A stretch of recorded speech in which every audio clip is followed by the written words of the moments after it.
So yes, so it's for me a great pleasure. So let me echo maybe the first speaker. It's for me a great pleasure to be here. Thank you very much for inviting me, and I think it's also great to see that so many of you came. That's fantastic. So please call me Martin. Don't hesitate. I'll say it again. Don't hesitate to interrupt the talk at any time, because I have far too many slides, and so it's better if we have this a bit interactive and you learn something. So let me maybe actually start by asking who you are. So who has not started a PhD yet? So quite a few. Who has just started a PhD or recently started a PhD? Who is, let's say, second or third year? Okay, and any more senior people? Okay, so it's fairly flat distribution. That's great. Okay, good. So here is the global outline of my talk. So I don't really have clear divisions where I plan to stop. I will stop when I run out of time. So I will ask you later who knows cosmology. So because the first part is a bit an introduction of cosmology. I should say that normally at the university, basically, if you take a course of cosmology, this takes 40 hours. So I have to be a bit faster. But I'll probably get stuck somewhere here today, and then I'll finish this a bit tomorrow. Also because what I talk about here is not what I really want to talk about, which is that, but it is very similar, and so time spent here is not really lost. So the goal really is to talk about models of dark energy and modified gravity, and so there is a long model part about where I talk about the description, and the goal is in the fourth lecture on Thursday to reach the observational side and to tell you a bit about how do we constrain these models and what do we currently know. Then the last part, forecasts for future constraints, that's a bit where I will probably run out of time, but I think that's not too bad, because I think actual data is more interesting than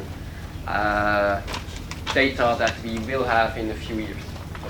So anyway, so there won't be enough time for everything, and so please do keep it interactive, because I think it's more interesting, even if I digress or if I take more time to explain something. I think it's more interesting than if I just throw stuff at you and you just sit here and fall asleep.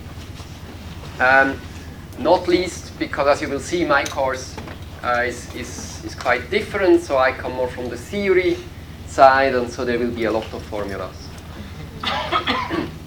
But before we start with the formulas, let me connect maybe to the previous talk, so that we're all a bit on the same slide. Yeah. So what we just talked about was the solar system. Solar system is I hope I got all the numbers right, otherwise Joe will complain. So that's size is typically billions of kilometers, so the typical unit is one astronomical unit with 10 to the 8 kilometer. Pluto is of the order of 40 AUs out. I hope that's right. Voyager 1, I looked it up, is now 147 AUs out, and I think it's still the most distant object, human-made, the most distant human-made object. And but this is about half a milliparsec. So the humans have now reached not even a milliparsec. So the solar system is part of galaxies. So here is a picture of a galaxy. Please don't ask me which one. If it was the Milky Way, we would be somewhere here. The size of galaxies is typically 10 kiloparsecs. Okay, a parsec is about 3 light years. And typically galaxies have billions, tens of billions stars as an order of magnitude, but they vary widely in size. And then the then the galaxies, well, they form clusters of galaxies, and eventually we reach the scale of the observable universe. How big the universe itself is, we don't know. For all we know, it could be infinite, but we cannot observe all of it, and so the relevant scale is the observable size of the universe, and that's of the order of 10 gigaparsecs. And so it contains about as many galaxies as galaxies contain stars, just as to give a rough number. So these steps are kind of similar, but we will be mostly working on these kind of scales, and so the typical scale relevant to us are megaparsecs and gigaparsecs. Okay. And so when we look at the universe on these scales, then we like to draw pictures like this. And here I can actually describe a bit what I want to talk about. So this is from the WMAP satellite, which of course I should honestly replace it with the Planck satellite. I'm from Europe and WMAP was from the US.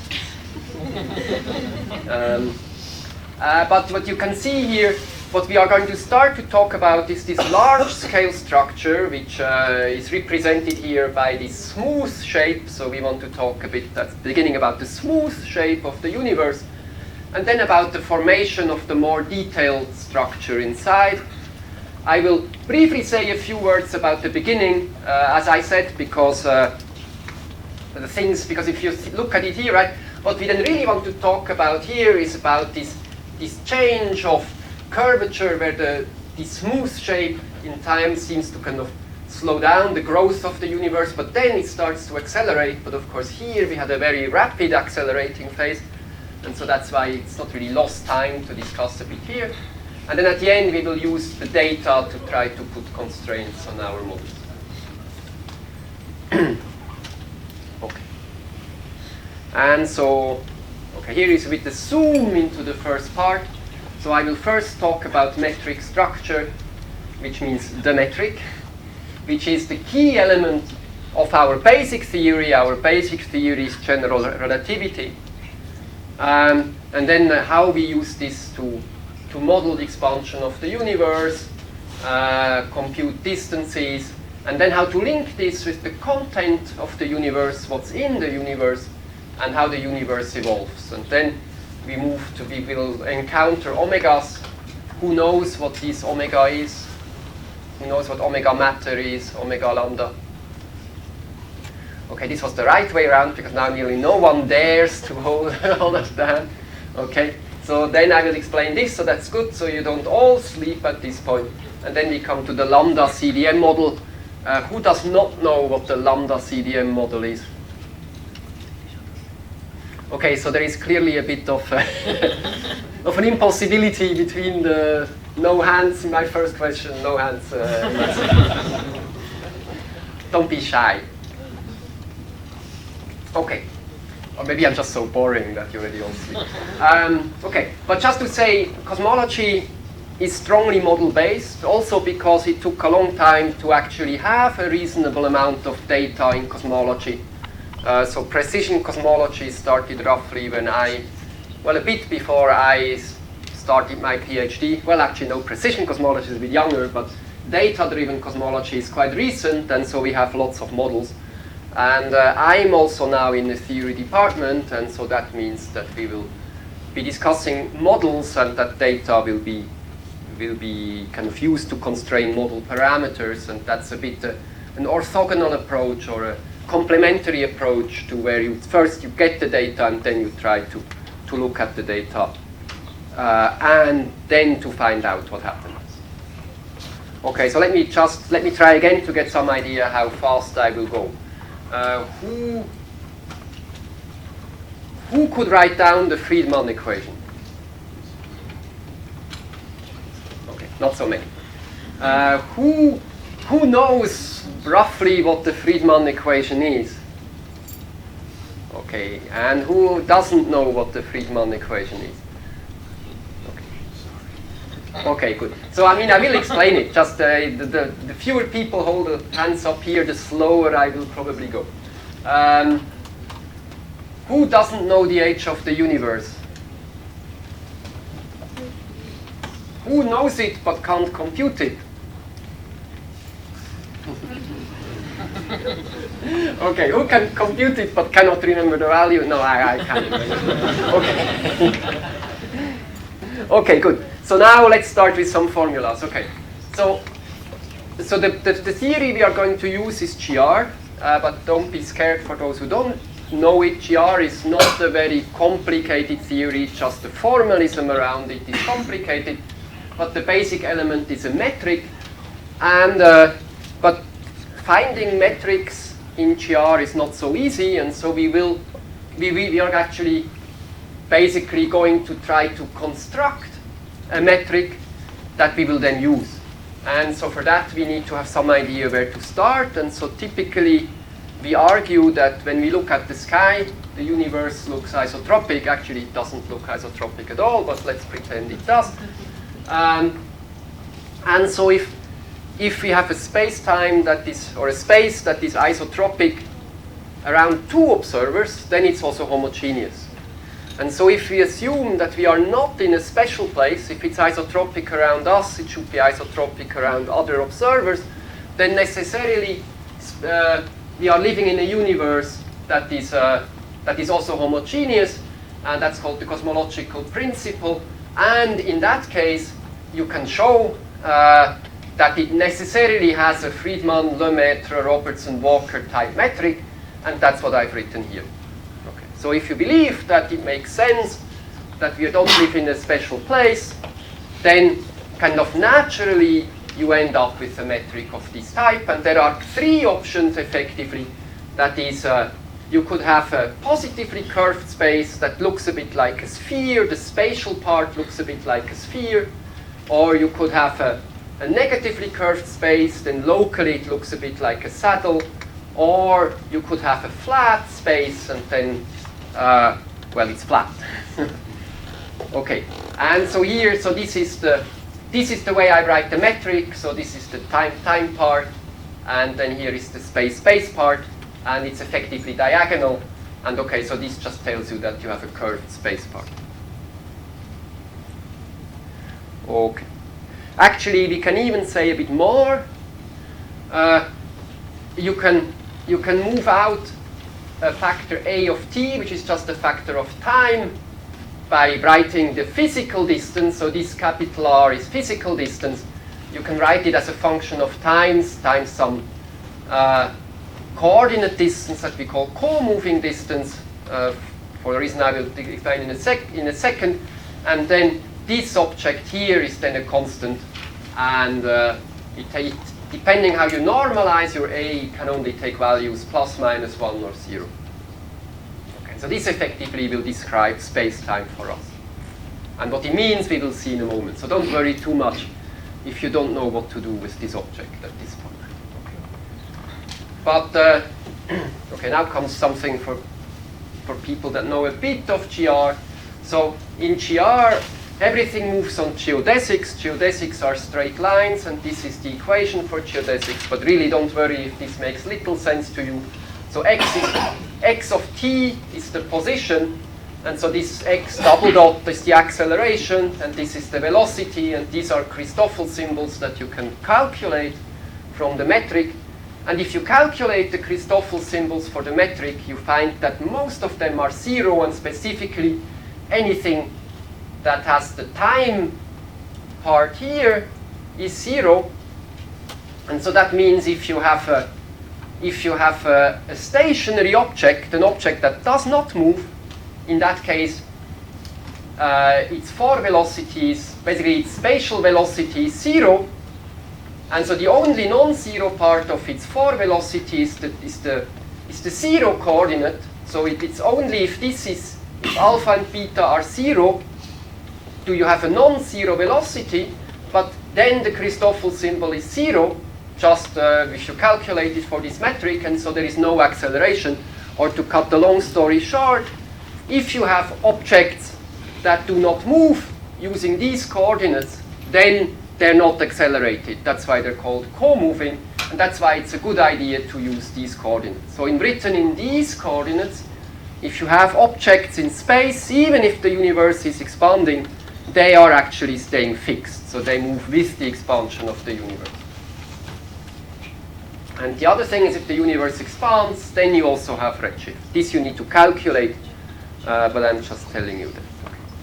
And so all of this is a very nice model, but can be actually tested. And so there is a very early test that was actually, that carries the name of, until recently, Hubble, and now Lemaitre Hubble.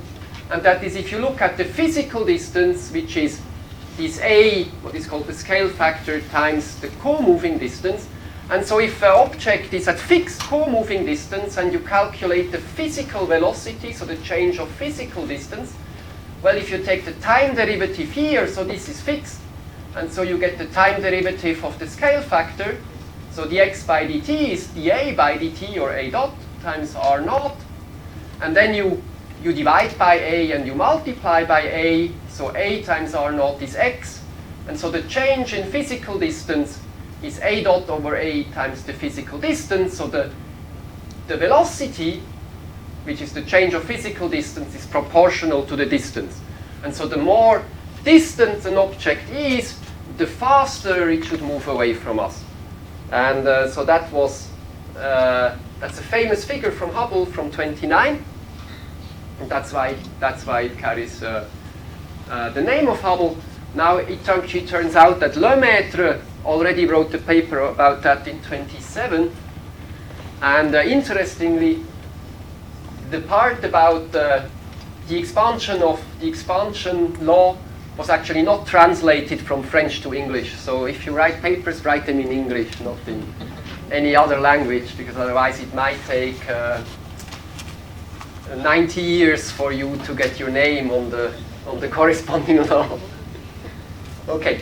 Now you may also, just another lesson that you can immediately get from here, well, if you have strong beliefs about what the right answer is, don't let the data stop you, because for all practical purposes, this is just a scatter plot.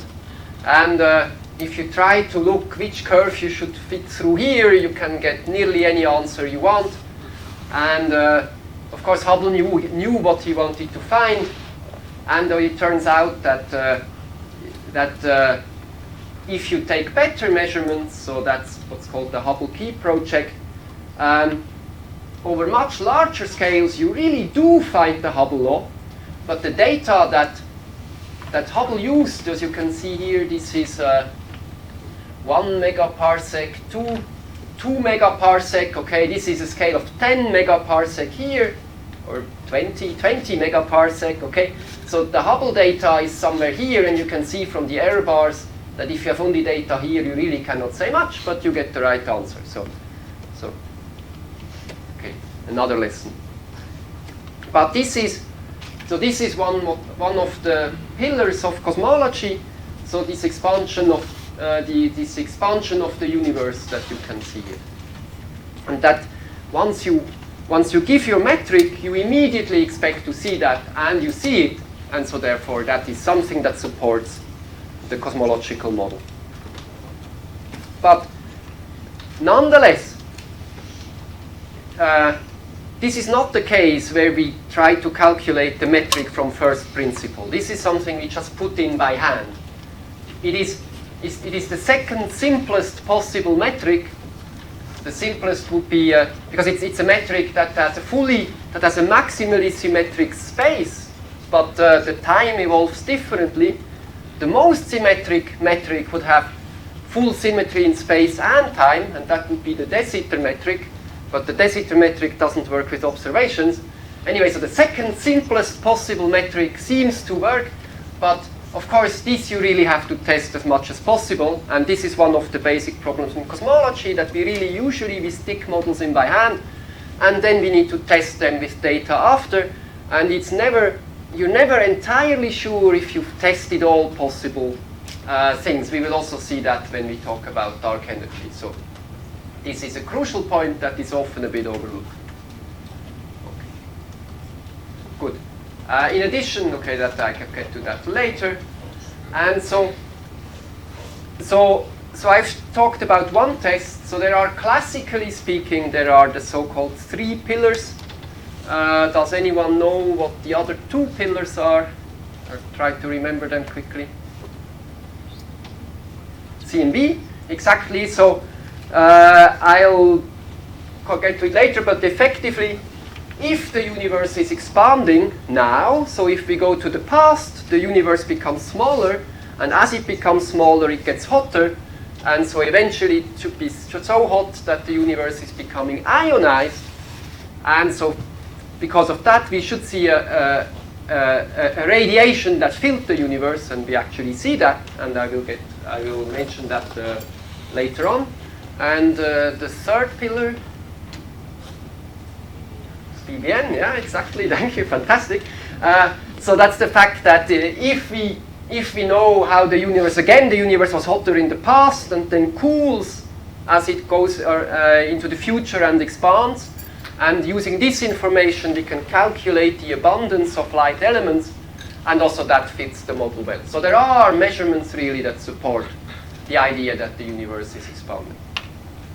But I won't go. As I said, the full cosmology course takes a lot of time. So, okay.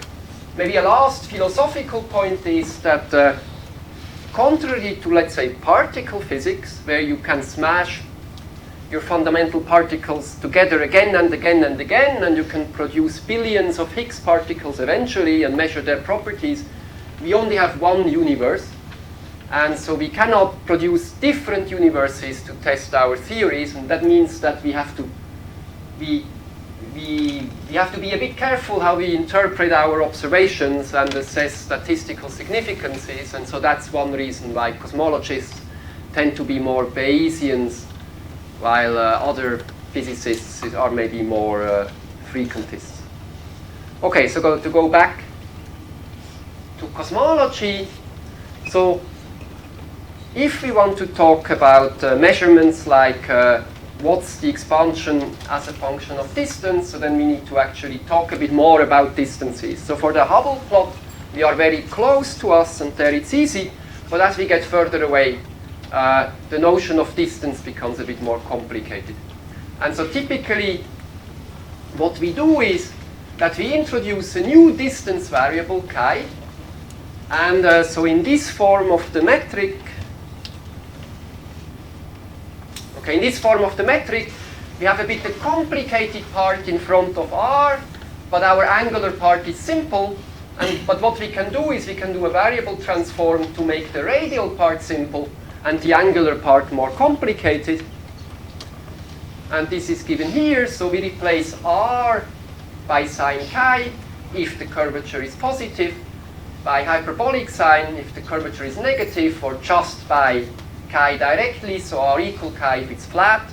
The good thing is that it is pretty much flat, as we will see, so we don't really need to worry too much about this. But if we do this transformation, then the angular part now becomes simple, and the radial part becomes simple, but the angular part now becomes more complicated. It contains this function here. And now we can easily define a distance in terms of chi. We just look at an outgoing light ray. What is the phore? So this here you can think of as the phore distance. So this is where so this you can think of as a delta t square, and this you can think of as a delta x square, and c is equal to 1. And so who can tell me what ds is if you look at the light ray? 0, exactly. Just because, let's see, do I have a pen somewhere? So because if I have c square delta t square is delta x square, and so then these two, they go to 0. So if I have an outgoing light ray, then dt is like a square d chi. And so to look at the chi distance as a function of time, I can just integrate dt by dA. And then I can define a metric distance. And so basically I look at the transverse at the transverse distance as a function of chi. And so that's just a naught times the s of chi. And so this would be this distance. And how do we practically calculate the chi? So which function do we normally want? Well, normally we would like to have an observable, because we don't really know when something was emitted. And so the practical observable is redshift, because redshift we can just measure by looking at spectral lines of objects. And so how do we get from time to redshift? Well, we can change the dt, we can change to a dA. And so then we have dt is dA times dt by dA, or dA divided by a dot, and we keep dA from here.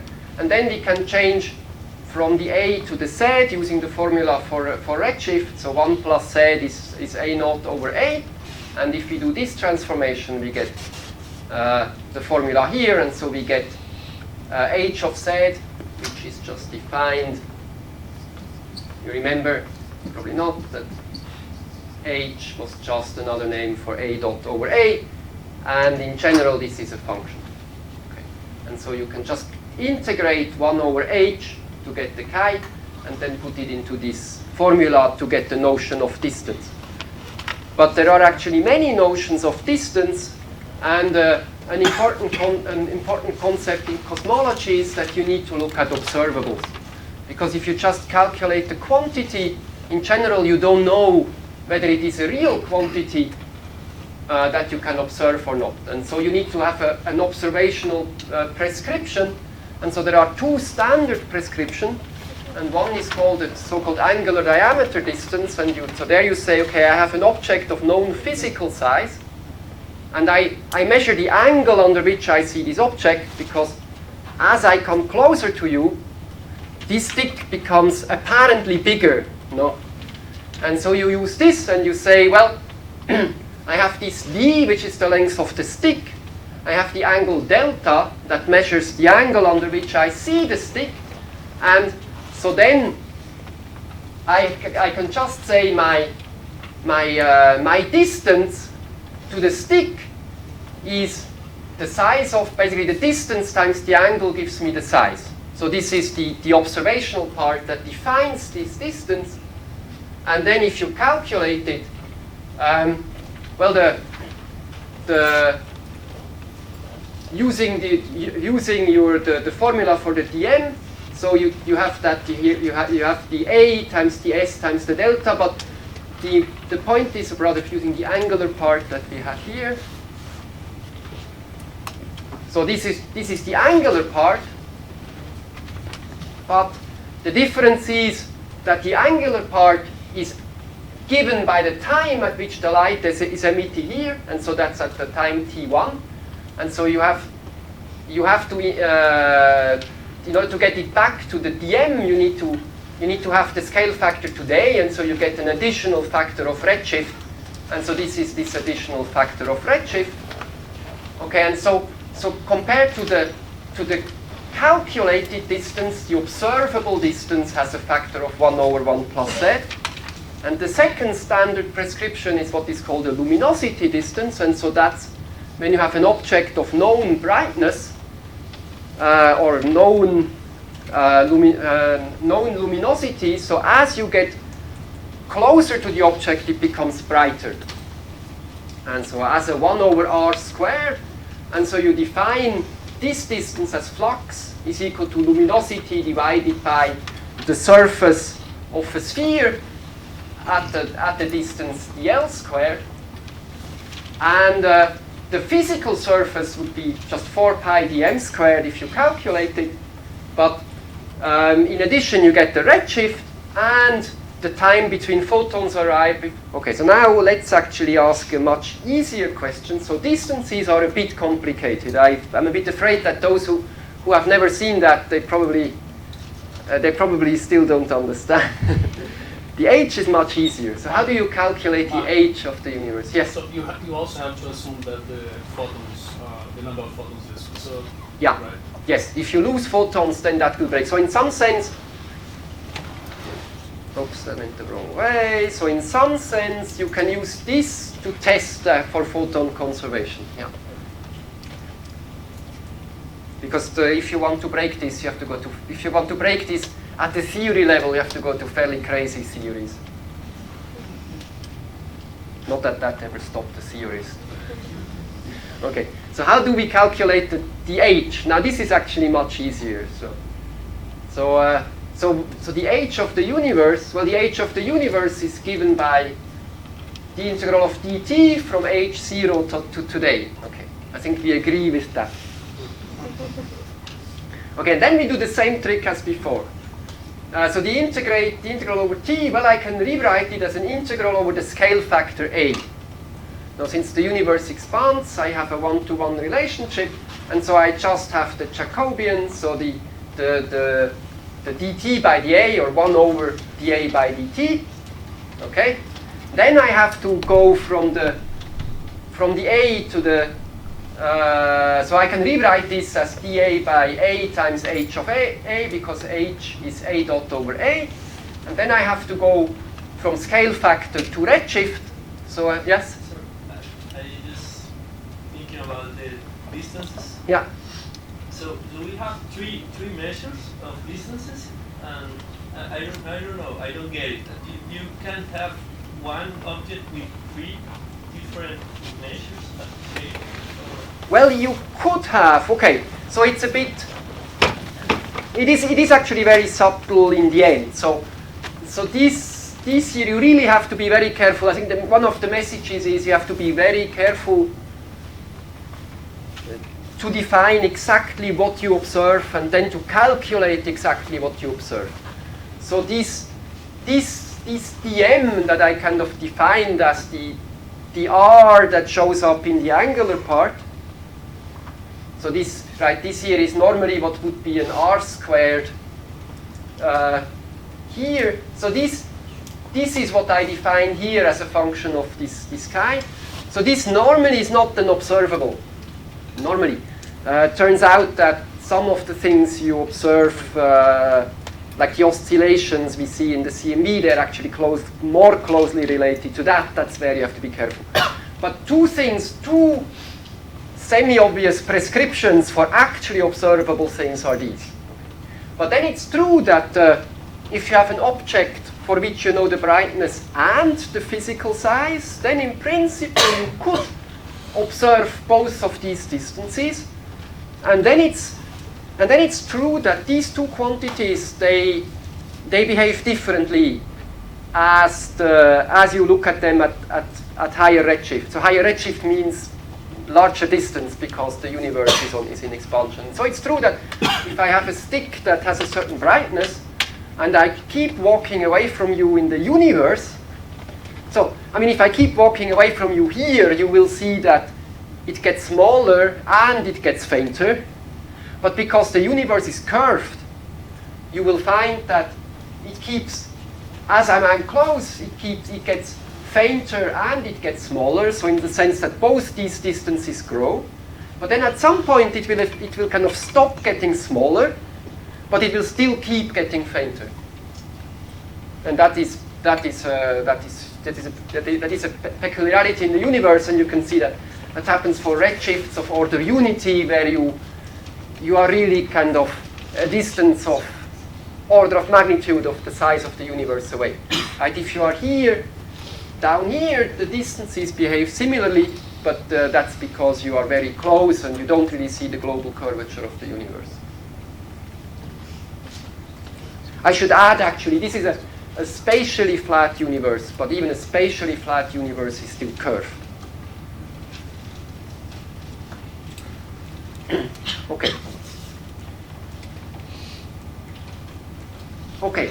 So time is kind of easier. So you just have to do also the variable transform between a and z, and then you get to this final equation, which tells you the age of the universe in terms of redshift. And here, but notice actually that from here to here we flip the boundaries. Now the zero, the the time 0 corresponds to a universe of size 0, that's the Big Bang, but the size 0 corresponds to an infinite redshift, while the time today corresponds to a semi-arbitrary normalization A0, which corresponds to 0 redshift, because that's where we are, where we have 0 redshift. And so that's very nice. Now we have a formula for the age of the universe in terms of this quantity. And what is the problem with this formula? Well, it's written underneath. Sorry? Exactly. So we need to kind of know what is this h of z. H of z is the a dot over a. And so how do we, what is the h of z? Okay, how can we actually know anything about it? Well, that's because so far we have just discussed the metric structure, but we haven't actually used any theory. Sorry, did you want to say? No.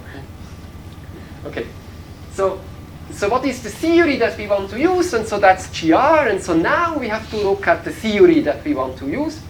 And in our theory, GR, so these are the Einstein field equations. On this side, we have the geometry through the curvature tensor. And on that side, we have the content. So the metric, if you have a metric, you can directly calculate this side. But now we have to discuss what is actually in the universe, because this will determine our right-hand side. Okay, so let me just quickly check. So, for whom am I going too fast?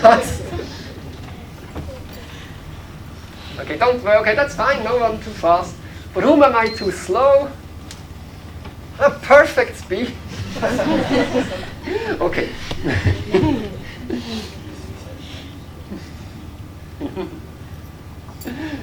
Okay, good. It actually happened to me once in a course that someone at the beginning stood up and said, "Excuse me, isn't this the astrology course?"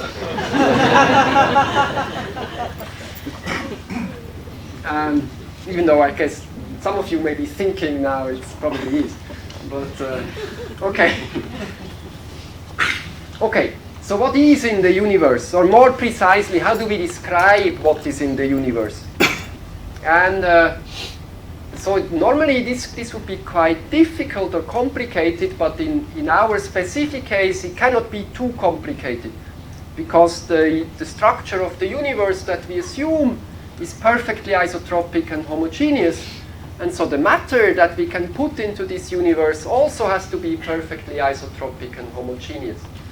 And this effectively imposes that the energy momentum tensor that is on the right-hand side of the Einstein field equation, it needs to have the same form. So in some coordinate system that I'm not going to specify, if, for example, so the Einstein, so the stress energy tensor, maybe I'll use the other side for a change,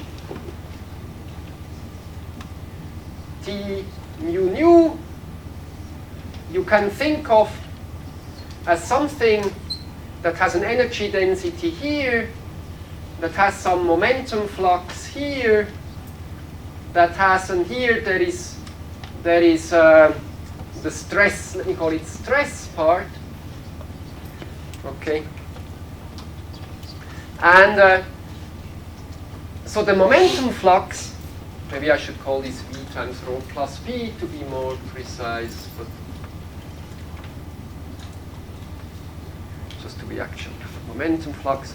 Okay, so since the universe is isotropic and homogeneous and nothing is moving, well, this part has to be zero. There cannot, in some coordinate system, there cannot be a momentum flux. And in addition, for the stress part, there can only be a diagonal part, and it has to be the same in all directions, because the universe cannot behave differently in different directions. And so the only stress energy tensor that is compatible with this condition is one that is diagonal, that has energy density in the 0, 0 part and minus pressure on the diagonal. And all of these, they cannot depend on space, because the universe is the same everywhere. They can only depend on time. And so the stress energy tensor necessarily looks like that. Okay. And then, so now we have these two quantity, energy density and pressure. And now it is going to be the relation between pressure and energy density that tells us what we are dealing with. And we usually introduce an equation of state parameter called W, for example, which is the ratio between pressure and energy density. And so for pressureless dust, well, pressureless dust, the pressure is 0, and so W is 0. And for radiation, it turns out, if you calculate it, that W is 1/3. Is this a high pressure? So I use units where the speed of light is 1. So 1/3 is a gigantically high pressure. Why don't we feel it? Okay, why, if you walk outside, why aren't you blown away by the light from the sun? Well, because the energy density of that light is very low.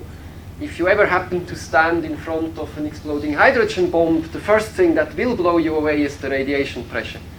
Not that you're going to be worrying about that for very long, but the difference is that here the energy density here is dominated by the mass, and the only thing that contributes to the pressure is the velocity, and so the velocity compared to the mass is very, very small, and so that's why it's effectively 0. While here there is effectively only velocity because photons have no mass, and so that's why it's 1. Okay. Little question for the audience.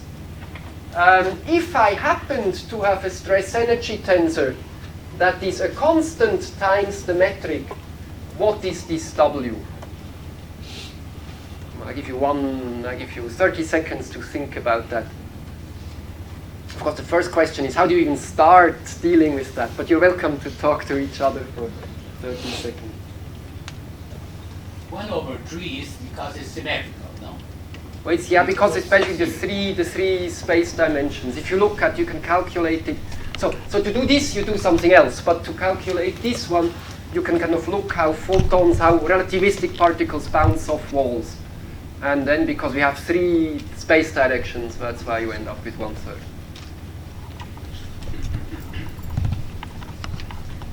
-1. -1, yes, why? Who said -1? Okay. Sorry, just So for this you need to know, first you need to know a trick that you probably don't know if you never did GR. So it's a bit cheating. And so the thing is, okay, I want to put the T mu nu into this form.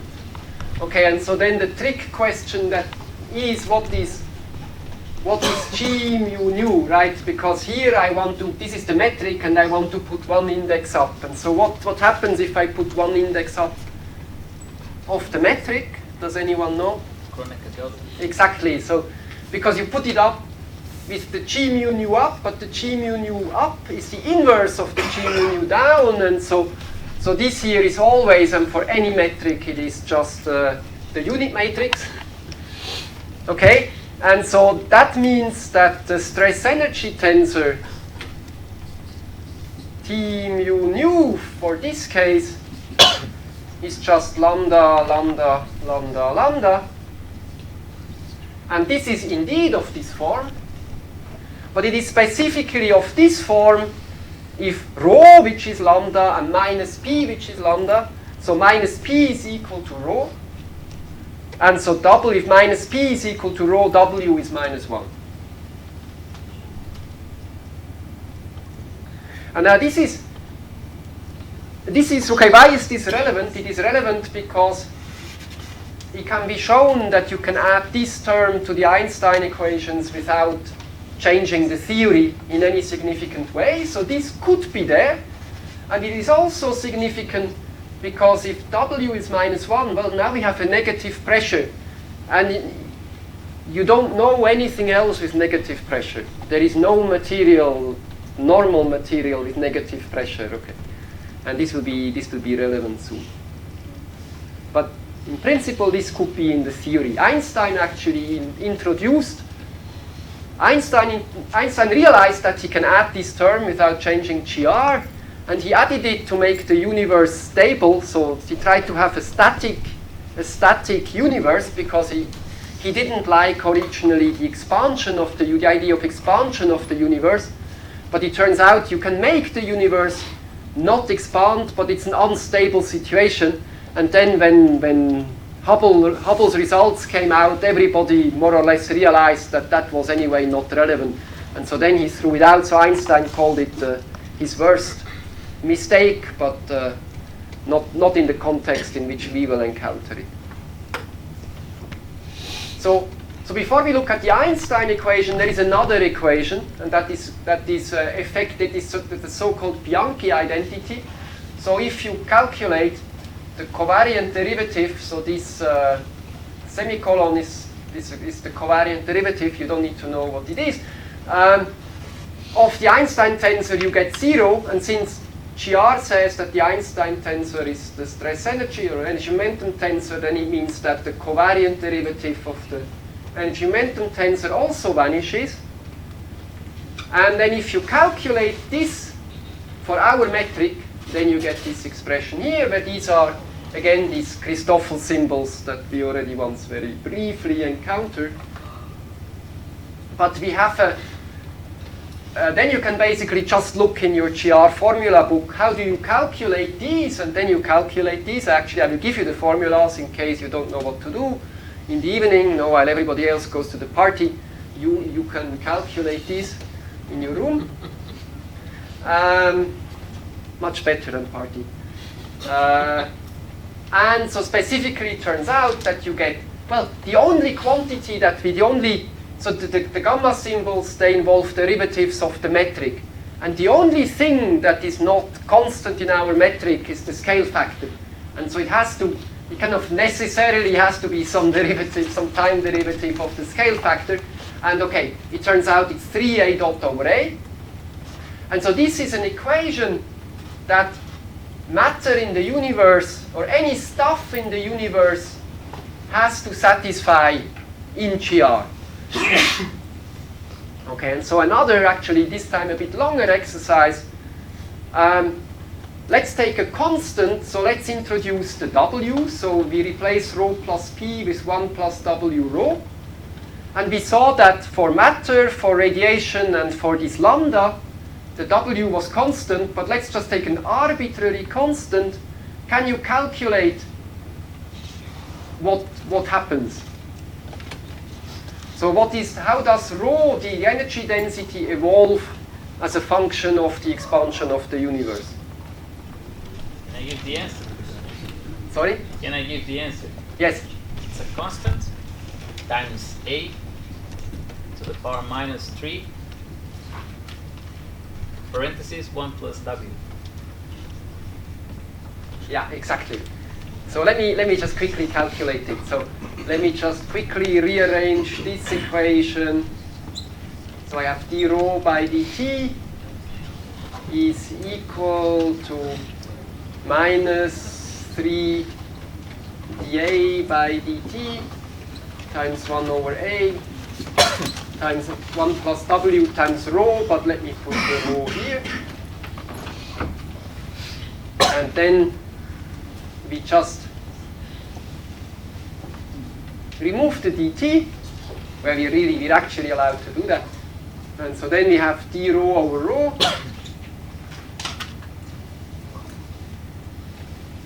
And dA over a. And so if I integrate 1 over x, I get logarithm. So I have logarithm rho plus constant equal minus 3, 1 plus w logarithm a. And so then I take the exponential. So then I have rho is equal, so the constant, that the additive constant becomes a multiplicative constant, equal okay, constant tilde times a to the minus 3, 1 plus w, and indeed that's exactly that. Okay. Does this make sense? Well, let's have a quick look. Okay, so for the w equals 0, this means we get a to the minus 3. For w equals 1/3, we get a to the minus 4. And does someone remember how we can interpret that?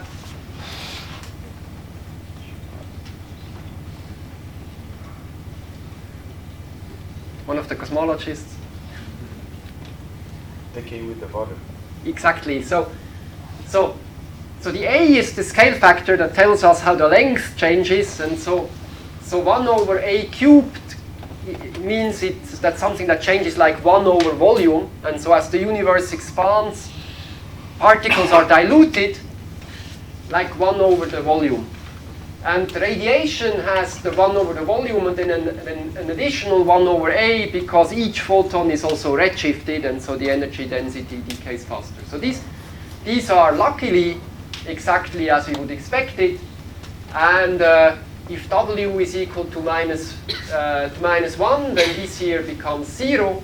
And actually you see immediately, it's actually nearly easier to see here. Well, if w is minus 1, then you have rho dot equals 0 or rho equal constant. So for this lambda term, basically the energy density in this lambda term is constant, and so this is also called cosmological constant. Who knew this already? Good. Who managed to calculate it? Okay, who would have managed to calculate it? Okay, something. Okay, good. And who has no idea what I'm talking about? Maybe that's what I should ask.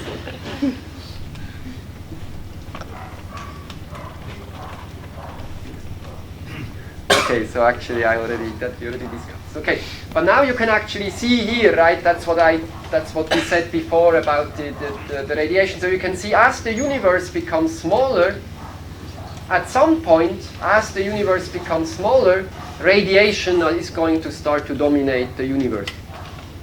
And slightly more worryingly, if there is such a lambda, as the universe expands, at some point this here will start to dominate.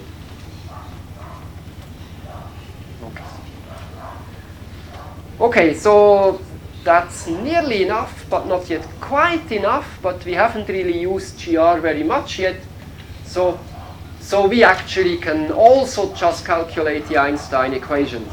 Okay, Einstein equations are here. Then you need to calculate these objects. These objects are contraction of the Riemann curvature tensor. The Riemann curvature tensor is some combination of the Christoffel symbols, and the Christoffel symbols are so the commas here are just normal derivatives. And if you actually wanted to calculate this, it's going to take you about an hour, I would say.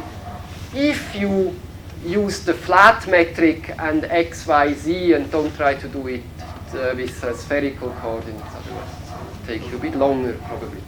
But yeah, it's actually fairly easy to do it if you take the flat metric. And if you do it, now let's say not for the flat metric, then you should get these answers. So the non-flat part is this. So if you do it for the flat metric, you just get it without this. But notice the kappa here, that gives you the spatial curvature, but notice that the space-time curvature, the Ricci curvature, it's non-zero for an expanding universe, even if the space is not curved. So your space-time, your cosmological space-time is curved by the expansion of the universe. And so this here then is the 0, 0 component of the Einstein field equations, and it becomes a very simple equation, and this is the II component, and this here, or either both or this one, is what is usually called the Friedmann equation. You remember the equation from very long ago. And so it's simply the Einstein equation. But what you see here now is, so far here we have the evolution of rho with the energy density, and here we have a second actually that I think I'm going to discuss in the next slide. Okay. So maybe the first a few remarks. So the first one is you can combine these two equations to find an equation purely for the acceleration of the expansion rate. And when you do that, you find this equation for the acceleration of the expansion rate. And my lecture is called cosmic acceleration, from which you can guess that probably the expansion of the universe is accelerating. And now you can also see why I pointed out that that lambda gives you a negative pressure, because if you calculate a double dot, there is a minus rho plus 3p. And if rho is positive and you want to get a positive a double dot, well, then you need to get a fairly negative p. No? So if this is plus, you need to have p that is less than minus 1/3 rho. Otherwise, you're not going to get an accelerated expansion. And so that's very strange. I should also say that the conservation equation that we used here and the two Einstein equations, they are not independent. So there are actually only two independent equations. And so we have three quantities, rho, p, and a, but we have only two equations. Is this good or bad? Well, because we are missing one equation, you could say. But actually, if we had three, it would be bad, because then the Einstein equations would tell us what's in the universe, and that's kind of bizarre. So instead, the way we can think about this, that the p tells us what's in the universe, so we fix the p, and then we can solve for rho and a using the equations. So having two equations is the number we really want. Otherwise, it would be weird. But okay, but now, given that, we can, in principle, just solve the equations and calculate. Once I tell you what's in the universe, you can solve the equations, and then you can look at the expansion of the universe. Or, what we are really going to do is you can measure the expansion of the universe by measuring distances, and then that will then tell you what's in the universe. And that's what we are going to do over and over again in the rest of the lecture. But before we do that, it is conventional to rewrite these equations. And so here is here is the 0, 0 equation again. And we will usually rewrite it in units of the critical energy density. The critical energy density is the one where the curvature becomes 0. So here, I introduce again the h, I divide by this term, I isolate this term, which becomes equal to that minus 1, because I divide it by h squared. And then I call this part here, I call the critical energy density, so this becomes rho over rho critical, and if rho is equal to rho critical, then this becomes 0, and so that means the curvature is 0. Okay. So that's just the definition of this rho critical. And energy density divided by rho critical I will then call omega. So here it is the total rho, which I call here omega. And you can also see that omega larger than 1 gives a closed universe, omega smaller than 1 gives an open universe, and omega equal 1 for the total omega gives a flat universe. And then we can do a little calculation. Let me just quickly look where I am time-wise. Fine. Then we can do a little calculation. We can look at the time evolution of omega minus 1. That's not so important for our lecture, but it's just another funny thing. So the omega minus 1 over kappa. So we divide this by kappa, so that's 1 over a squared h squared, or 1 over a dot squared. And so this, if I calculate this, so I get an a double dot over a dot cubed times minus 2 from this exponent. And this here, we can think of this as absolute value of, so the absolute deviation from flatness, and so the d of dt by the deviation from flatness tells us, does the universe become more or less flat? Okay, and for an expanding universe that is filled with something like dust or radiation where a double dot is negative, so for a normal universe, this is negative, and so this quantity is positive, and so a universe that is filled with normal stuff becomes less flat. And this is a bit puzzling. Or actually I should ask you, is this puzzling?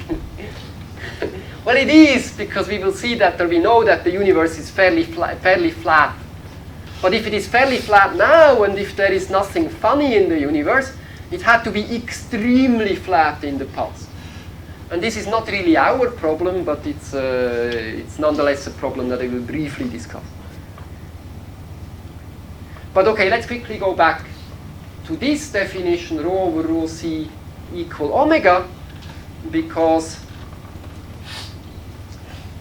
I can now write the rho, I can write as a sum of typical constituents. So I can say, well, there is radiation in the universe, so I have rho goes like a to the minus 4, I have dust, pressureless matter, rho goes like a to the minus 3, I could have a cosmological constant, rho goes like a to the 0, and this here, well, this goes like a to the minus 2, and so I say curvature goes like a to the minus 2, and I will pretend that I can write this as an energy density.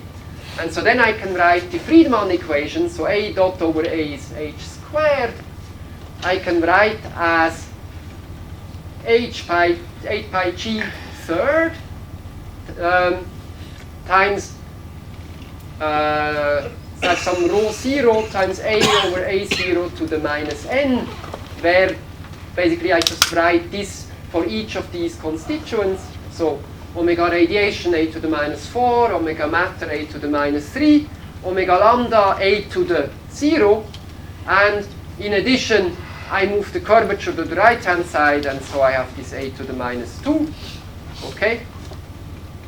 And this now is the energy, these are the omegas today, because that's basically, this is just the definition of the omega today. And so then the Friedmann equation actually simply, so this is now the Friedmann equation, and in addition, if I look at it today, where all of these factors become 1, I get this condition. And so this is another way to write the Friedmann equation, where it looks very simple. And that's also one that we will often use. So of this lambda is there today, and how much curvature is there today. As a function of these quantities, I can calculate the expansion rate of the universe. Okay, is this clear?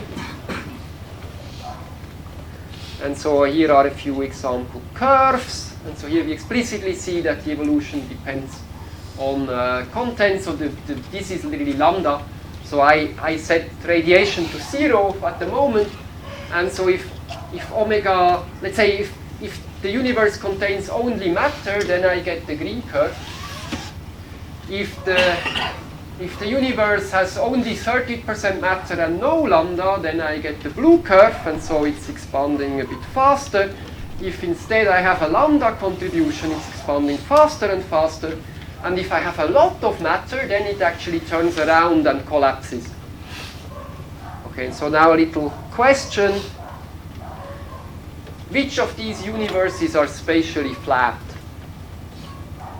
So what's the condition for flatness? Yeah, it's true. The first one is flat. Why? Sum to 1. The sum has to be 1. I mean, what I didn't write here is omega curvature, right? But we have that this plus curvature has to be 1 if there is no radiation.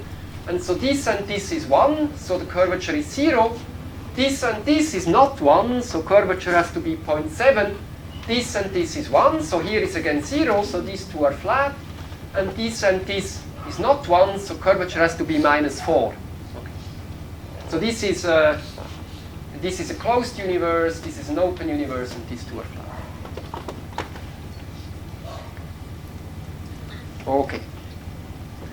And now we can also calculate how old the universe is. And so this was the formula that we had. And now let's assume that there is only matter in the universe. And if there is only matter in the universe, what is the evolution of the universe? Well, if you go back, we had h squared was h not will do. Let me go back. Okay, so we are looking at this formula. We neglect the radiation again for the time being. We say there is nothing here, there is nothing here, there is only matter. If there is only matter, then omega m has to be 1. Because right, if this is 0, this is 0, and this is 0, well, omega m is 1, so I don't need to write it anymore. So the equation is h squared, is h naught squared, times a over a naught to the -3. And so I can take the square root, so I have h is h naught times a over a naught to the -3/2. Oops, no, that was fine. Okay, that's what I write here. So this is the evolution of the universe if I have only matter in the universe. Okay, and this here is 1 plus z over 3/2 because I want to have it in terms of redshift. Okay, so I have 1 plus z to the 3/2 times 1 plus z, that's 1 plus z to the 5/2. So I have to integrate this. So I get back to the 3/2, but with a factor 2/3. And I have to evaluate this between the right boundaries. And so what I get here is just a factor 2/3. So h naught t naught is 2/3. And then you need to understand what h naught is. So you go to the Hubble paper or to some slightly more recent paper. And or you can just express it in terms of h naught, and so you find that 1 over h naught is about 10 billion years divided by h naught in units of 100 kilometers per second. Or, if h naught is 70 kilometers per second per megaparsec, then 1 over h naught is about 13.6 billion years. But t naught is 2/3 of this. So t naught is about 9 billion years. And then you go to your astronomer friends and you say, great, I now know the universe is 9 billion years old. And then your astronomer friends tell you, no, we can look at, okay, that's probably where we have to ask John, we can look at objects, and we know how stars evolve, and so we can see that there are stars in globular clusters that are much older than this, that they are at least 11, but probably more than 11 billion years old. So in 9 billion years, that doesn't work because you have stars that are older than your universe. Okay, and so what do we do then? Well, then we are a bit puzzled. And then the theorists, they say, well, I close my eyes, I close my ears. We should have closed our mouth, but we didn't. And clearly that's some observational problem. But then, annoyingly, the observers also go and measure distances. And so here is an example plot. Because if you know distances are an integral over 1 over h of z. And so if you measure the distances, you can also measure the expansion rate directly. And so here is distance data from supernova measurement compared to some curves with omega m and omega lambda. And so the curve that fits best has a very non-zero omega lambda. And if you have a non-zero omega lambda, then you can also change your age and you can make the universe older.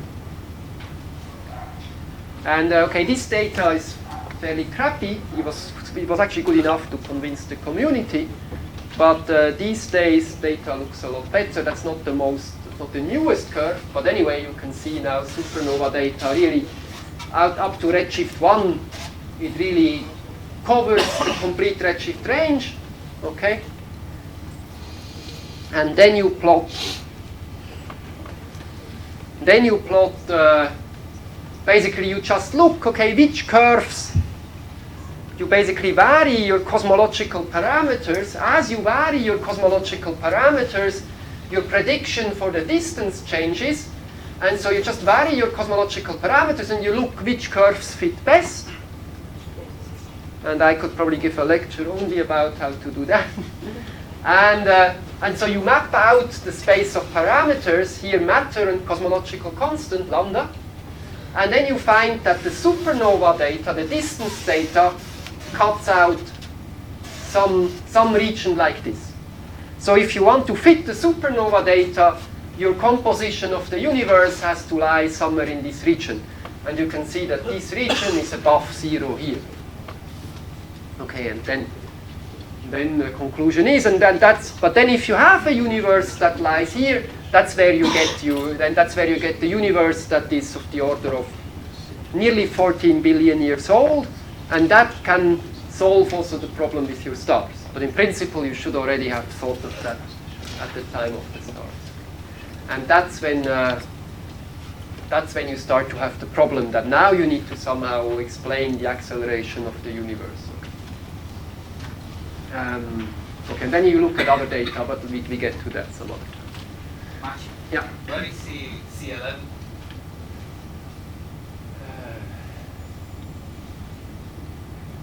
It was another data set, the previous data set. Everything, but it's also a supernova data set. But this was so this is the joint light curve analysis, and the C11 is what everybody used before. But sorry, I'll have to look it up. But yeah, but you can also see that there are non-trivial shifts between them. On the other hand, these are also one should not neglect the error bars. But okay, they were, but because of course they were. So this is quite a new data set. Of course, when you saw this data set, because theorists really don't like the cosmological constant. So when you have this data set, then theorists go and say, but maybe there is a problem with the data or so. So there were always a lot of discussions about this. That's why they. Other questions? Comment? No. Okay. And so this then, so that's how you get this plot, and that's where you really see that the expansion of the universe tells you what is in the universe. So what you do here is effectively you measure the expansion of the universe using the age of the universe or using distances as a function of redshift, and then you can learn that you need something with a negative pressure. Otherwise you have a problem. And then this then gives you the standard model, and the standard model is called lambda CDM or LCDM, and here are the ingredients in that model. So what you need is the CDM, which is cold dark matter, and that means we have matter that is on the one hand the normal matter we know is here, but whatever is not normal is also dark, and it is collisionless, so it has exactly 0 pressure. So this is the CDM part, and in addition we need to have a cosmological constant, and so these two contributions are what gives the name for the model, lambda cold dark matter. And then in addition, we need to have some radiation, but the radiation today is kind of small. You need to take it into account, but we assume it's given by the temperature of the CMB, and we need some neutrinos, and there is small print concerning the neutrinos, and you need to know the expansion rate today. But effectively, at the level at which we are working, if you know the expansion rate today, if you know the amount of radiation, if you know, and you have the amount of matter and cosmological constant, then your model is completely specified. And so this is the basic lambda CDM model. So are you now, do you now think you know what lambda CDM model is? Everybody. And here, incidentally, is newer data. And actually, let me finish with this in about 2 minutes. Is that okay? Okay, good. So let me just actually now show you what we think we know about the overall behavior of the universe and what's in the universe. And so this is now from the Planck satellite together with other data sets. And so if you have the CMB data and the lensing of the CMB data and BAO, so I will discuss this. I will discuss the data sets more at the end. You actually zoom in on this precise region here, where you have about, I think I have it somewhere here, where you have nearly 70% of lambda, and you have a bit more than 30% of matter. And the CMB also tells you that about 5% of matter is normal matter, and the rest is something else. That's what we call the dark matter. And the spatial curvature, so here, along this curve, omega m and omega lambda is 1, and so omega k is 0, and actually you get a constraint, an extremely precise constraint on the spatial flatness of the universe. Professor, sorry. Yeah. But just in order to understand this statement, when we assume that when we get that the universe is flat, it's based more on the mean value, that's 10 to minus 4, or based on the error?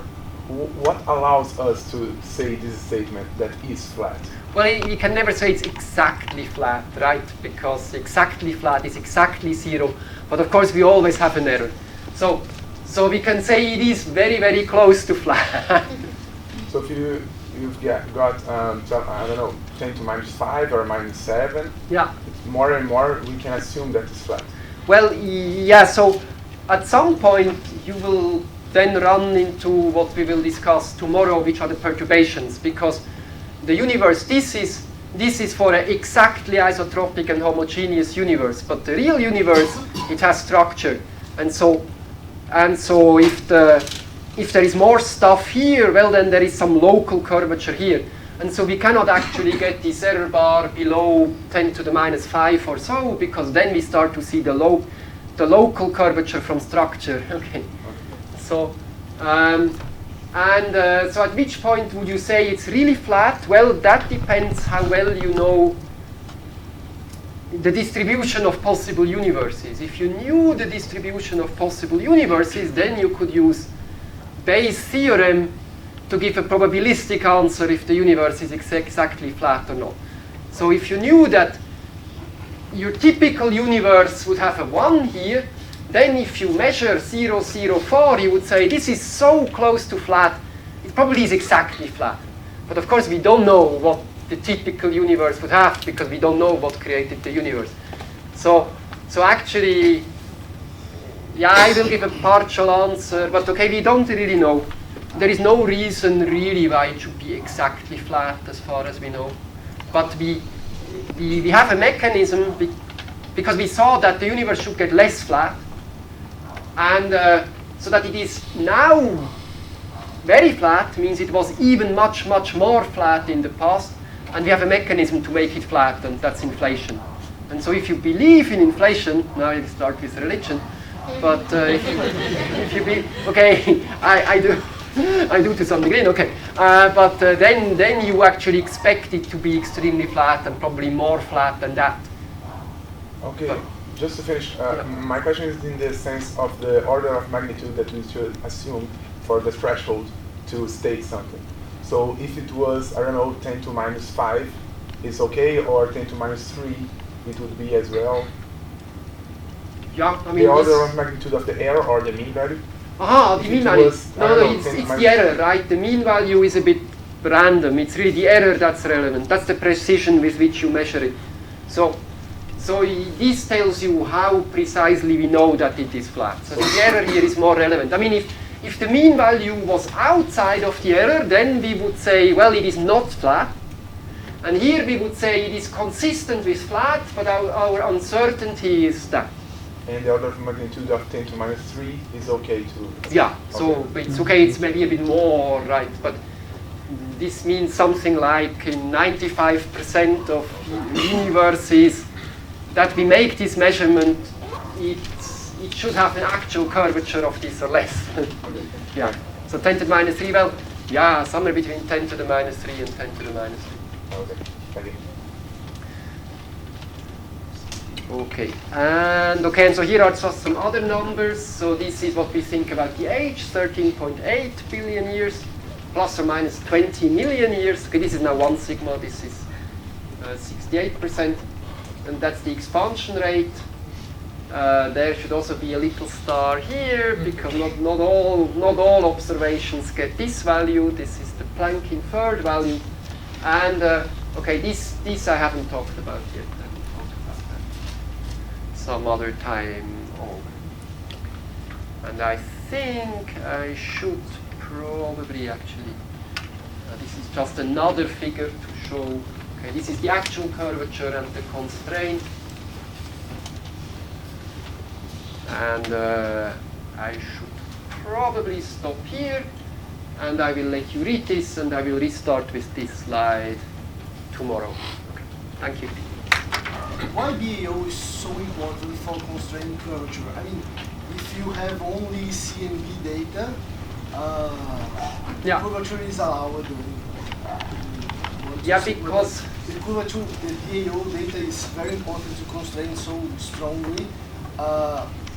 My question is, BAO does constrain the curvature, or they are kind of orthogonal? they are kind of orthogonal, so it's maybe better, because there the BAO is added, right? It's maybe better to actually to look at this slide.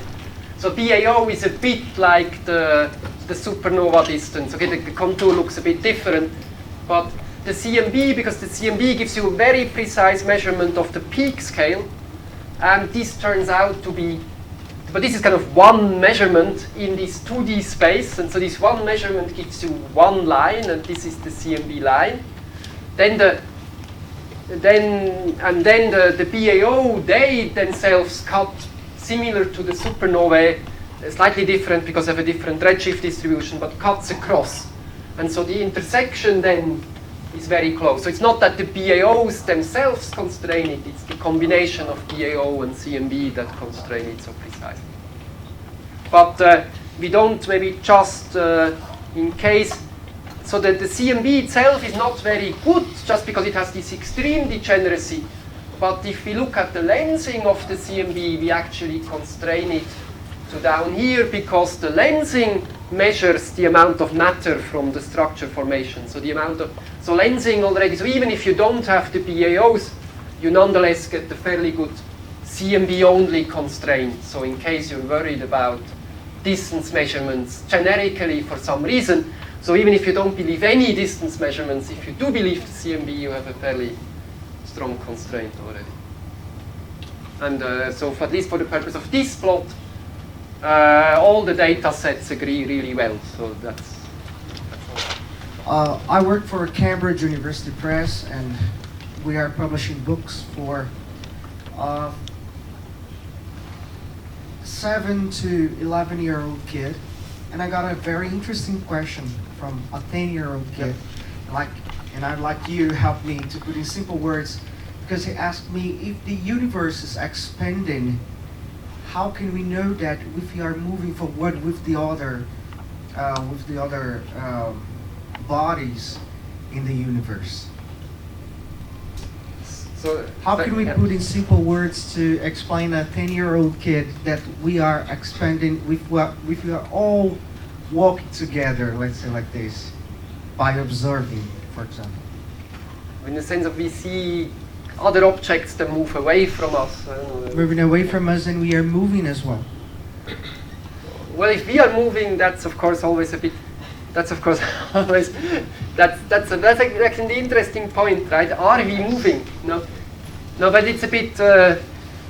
Whether we are moving or not, that's an observer-dependent statement. No, but it's a bit like if you take a balloon and you draw points on the surface of the balloon and you inflate the balloon, then then you see that all the points, they move away from each other. So if you select one point, all the other points move away from that point.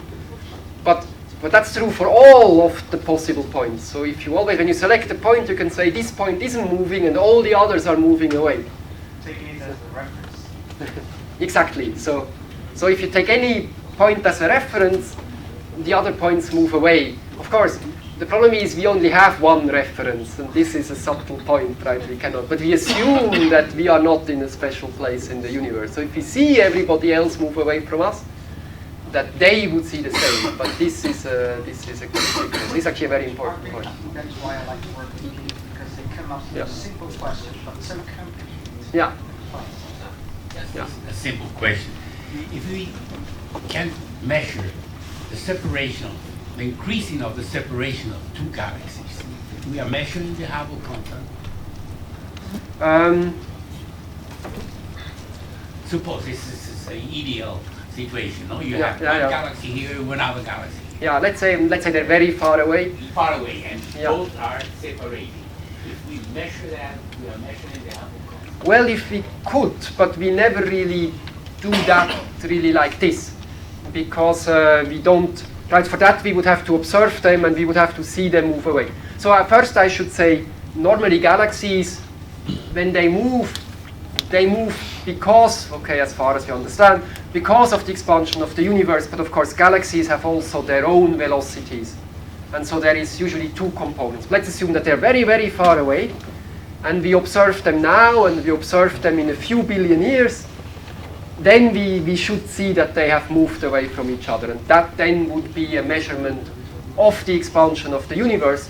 And whether it's the Hubble constant depends how close they were, because in general you have this whole function h of z and h0, the Hubble constant, is the value today, because due to the expansion of the universe, the curve actually turns. So if I go to this, okay, this is not the best plot, but normally if the Hubble constant is what you would get if you would measure it here.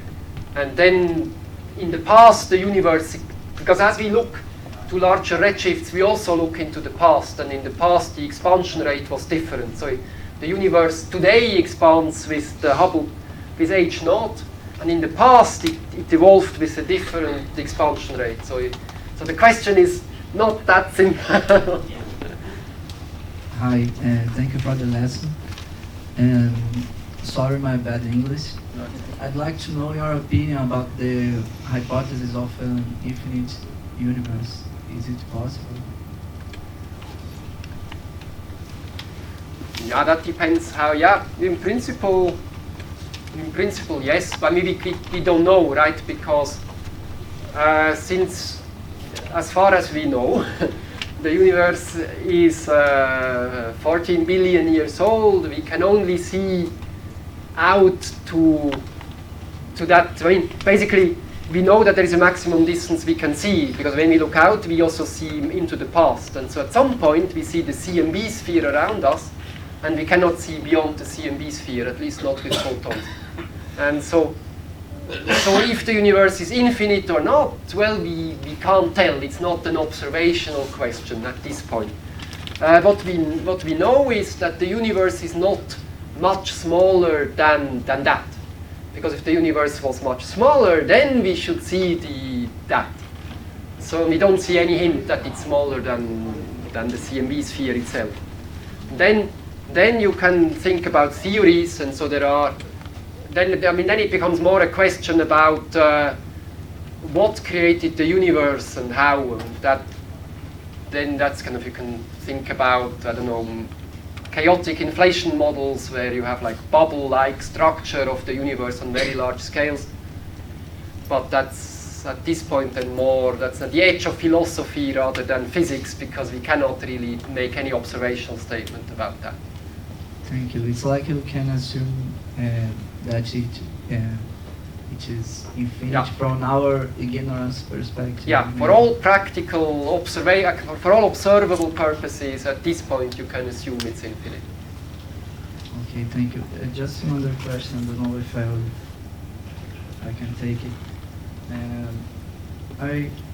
You said the age of the universe, and with reference of 100 kilometers per second per megaparsec, and that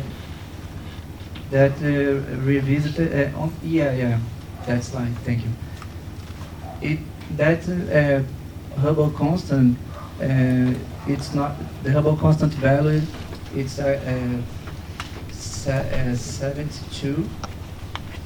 Yeah, so here I just, because if I just say I don't know what my h naught is, so if I measure h naught in units of 100 kilometers per second, then 1 over h naught corresponds to an age of 9.8 billion years. So in other words, so so this is just a unit conversion thing here. So if h naught is 100 kilometers per second, then the time corresponding to 1 over h naught with the right factors of c is 9.8 billion years. If h naught is 72 kilometers per second per megaparsec, then it's going to be around 14. 1 over h naught is 14 billion years. Yeah, that's exactly my question. I thank you for helping me to construct this.